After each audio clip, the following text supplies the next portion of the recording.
پیارے بچوں، جو کہانی آج میں آپ کو سنانے جا رہی ہوں اس کا نام ہے پھنس گیا کنجوس۔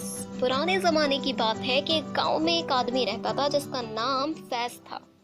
وہ بہت ہی کنجوس آدمی تھا۔ ایک بار وہ ایک جنگل سے گزر رہا تھا تو اس نے ایک کھجور کا درخت دیکھا جس میں بہت سارے کھجور لگے ہوئے تھے۔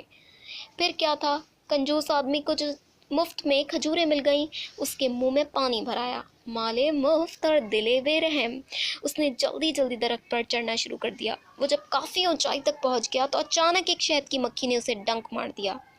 اس نے دیکھا کہ درخت پر شہد کی مکھیوں کا ایک بڑا سا چھتا لگا ہوا ہے۔ وہ گھبرا اٹھا۔ اس نے نیچے چھلانگ لگانے کے بارے میں سوچا ہی، لیکن یہ کیا، نیچے کنواں تھا۔ وہ بہت زیادہ ڈر گیا اور دعا کرنے لگا کہ اے میرے اللہ، مجھے بچا لے، میں 100 فقیروں کو کھانا کھلاؤں گا۔ پھر اس نے دھیرے دھیرے نیچے آنے کے بعد کہا 100 نہیں تو 75 کو تو کھلا ہی دوں گا۔ تھوڑا اور نیچے آنے پر اس نے کہا چلو 75 نہیں تو 50 کو تو ضرور کھلاؤں گا۔ ایسا کرتے کرتے وہ نیچے آنے تک ایک فقیر تک پہنچ گیا اور نیچے اتر کر وہ سلامتی کے ساتھ اپنے گھر چلا گیا۔ سارا حال اس نے گھر پہنچ کر اپنی بیوی کو سنایا۔